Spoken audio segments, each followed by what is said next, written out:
மக்களே வணக்கம். இன்னைக்கு சிறகடிக்க ஆசை சீரியல் எபிசோட்ல பார்த்தீங்கன்னா, அண்ணாமலை ஒரு வழியா வீட்டு விட்டு போயிடுறாரு. எல்லாருமே தேடிட்டு இருக்காங்க பதட்டத்தோட. மனோஜை தவிர. மனோஜ் கிட்ட ரோகிணி சண்டை போட்டுட்டு இருக்கான். எல்லாம் உன்னால தான் நான் கடன் ஆவனேன்.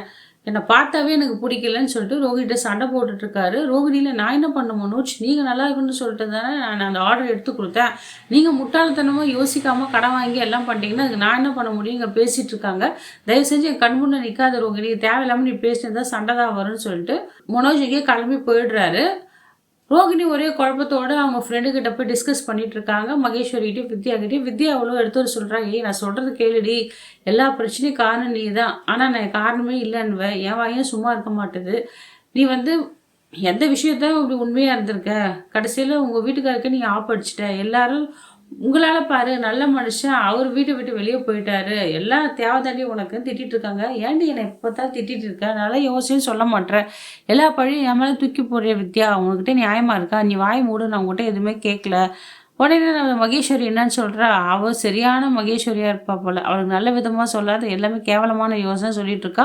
இப்போ எதுக்கு நீ ஃபீல் பண்ணுற? அதிலடி நான் இப்போ எல்லா பிரச்சனைக்கும் நான் தான் காரணம், என் மாமியார் என் மேலே பழி போட்டு என்னை திட்டிகிட்டே இருப்பாங்கடி, நான் என்ன பண்ணுறதுன்னு தெரியல அப்படின்றாங்க. உடனே நான் ஒரு ஐடியா சொல்கிறேன்டி, நான் கொஞ்சம் தூக்க மாத்திரை தரேன், அதை டெய்லியும் உங்கள் மாமியாருக்கு போட்டு கொடுத்துட்டு அவங்களும் தூங்கிடுவாங்க, உனக்கும் மென்டல் டார்ச்சர் இருக்காதுன்னு ஒரு கேவலமான ஐடியா கொடுக்குறாங்க.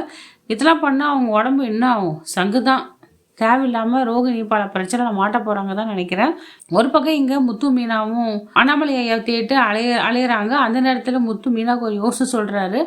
அப்பா எங்கேயும் போயிருக்க மாட்டார், எனக்கு தெரியும், பரசுராம் அங்கிள் வீட்டில் தான் இருப்பார். அப்பா பரசுராம் அங்கிள் ரொம்ப திக் ஃப்ரெண்ட்ஸு. அவர்கிட்ட டிஸ்கஸ் பண்ணாவா அப்பா எந்த முடிவுமே எடுக்க மாட்டார். எனக்கு என்னவோ அப்பா அவங்க வீட்டில் தான் இருக்கணும்.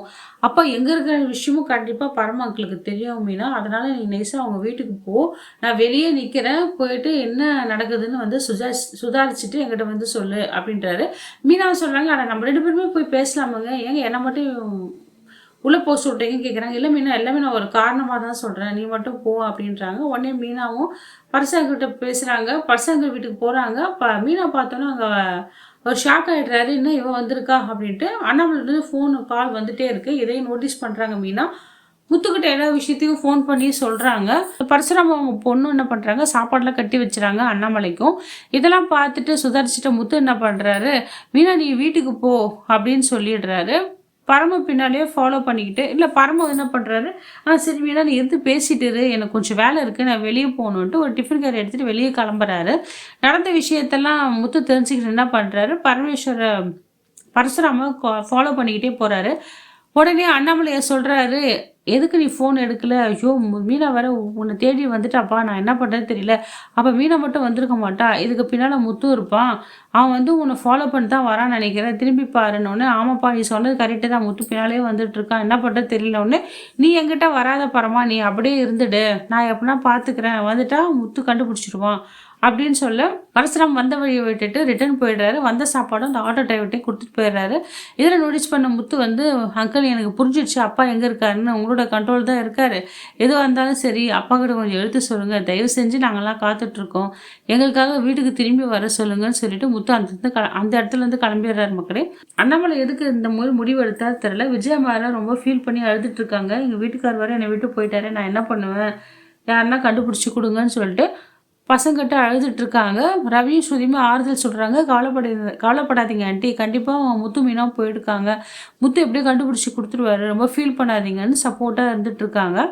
இந்த நேரத்தை இந்த ரோகிணி கேவலமான ஒரு ஐடியாவோட அதை பயன்படுத்திக்கிட்டு அவங்களுக்கு தேவையில்லாமல் தூக்க மாத்திரையை போட்டு அவங்கள டம்ப் பண்ண பார்க்குறாங்க. மக்களே இது ரொம்ப பாவமான செயல். எதுவுமே செய்கிறதுக்கு தயாரிட்ட இந்த ரோகிணி இவ தப்பிக்கிறதுக்காக என்னென்ன பண்ணுறா பாருங்கள் மக்களே. இதெல்லாம் எனக்கு கொஞ்சம் கூட பிடிக்கல.